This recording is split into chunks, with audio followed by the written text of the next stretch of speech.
Le vin, c'est d'abord une rencontre pour une émotion. Bienvenue dans cette nouvelle quotidienne du vin du 24 janvier 2024, dans laquelle j'avais envie de vous parler de la relation au vin. Ça peut vous paraître un peu bizarre, mais il y a en fait deux façons de se positionner face au vin. Soit on le boit, soit on le déguste. Alors le boire, c'est facile, il peut y avoir plein de raisons. On peut boire pour oublier, on peut boire juste pour passer un bon moment, on peut boire pour accompagner, on peut boire pour se détendre, on peut boire pour que cela nous tienne compagnie, mais déguster, c'est vraiment prendre en considération la bouteille, le verre que l'on a en face de soi et que nous allons porter à nos lèvres. Alors, quelle est la différence ? Boire, on boit et on peut apprécier. Déguster, c'est une forme de contemplation. C'est une manière de connaître. Et vous savez que la connaissance, étymologiquement, ça veut dire naître avec. Ça veut dire qu'on fait entrer quelque chose en nous qui prend place, qui prend vie. C'est-à-dire que c'est donner toute la place au vin.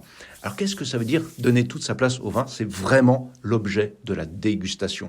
La dégustation, c'est plus que goûter un vin et dire j'aime pas. C'est plus que ressentir une petite émotion. La dégustation, c'est entrer au cœur du vin. Et pour entrer au cœur du vin, il faut le contempler, le regarder, le laisser entrer en nous. Et comment le faisons-nous entrer en nous ? Eh bien, tout simplement, comme n'importe quelle autre chose que nous cherchons à considérer, par nos 5 sens. Le vin, c'est la vue, c'est l'odorat, bien évidemment, c'est le toucher également. Il y a une texture dans le vin. C'est le goût, même si on faudrait faire des nuances plus précises entre le goût et l'odorat. Et c'est aussi le bruit. Certains vins pétillent, frétillent. Je ne parle pas du bruit du bouchon. Et en fait, tout ça, si nous prenons en considération la globalité de ce que le vin a à nous dire, c'est l'ensemble de nos sens qui sont sollicités. Et donc, ce n'est pas juste un plaisir gustatif, c'est l'ensemble de nos sens qui vont être portés, imprégnés de tout ce plaisir-là. Et bien sûr, tout cela nous donne une satisfaction intellectuelle liée à la connaissance même. Donc, on a même là une satisfaction, un plaisir de l'âme.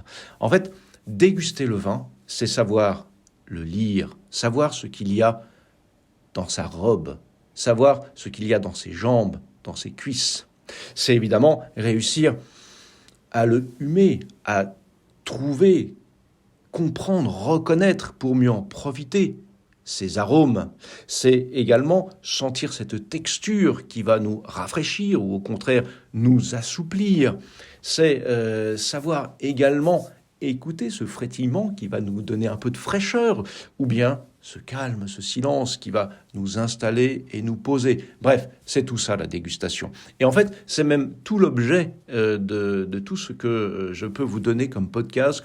C'est l'idée de toujours davantage pouvoir entrer dans cette contemplation. Si vous voulez que le vin vous dise ce qu'il a à vous dire, eh bien, il faut que vous sachiez le lire, il faut que vous sachiez l'écouter, il faut que vous sachiez le sentir, le reconnaître. Alors, si jamais vous vouliez aller plus loin dans cette dégustation contemplation, eh bien, je vous invite soit à commander le livre que j'ai écrit sur ce sujet, qui a le petit livret, le vin à la bouche, le petit livret du dégustateur, dont le but est vraiment ça, c'est de réussir à entrer dans cette dégustation et à le sublimer après, si l'on veut, avec l'accord mets et vin, ou bien à suivre la formation, c'est un cadeau que vous pouvez offrir aussi d'ailleurs, on me faisait la remarque récemment, la formation assez complète, devenir expert comme un sommelier, dont le but est vraiment de vous faire entrer dans cette profonde dégustation pour que tout votre être, par l'intermédiaire de tous vos sens, puisse vraiment vous donner le vin à la bouche.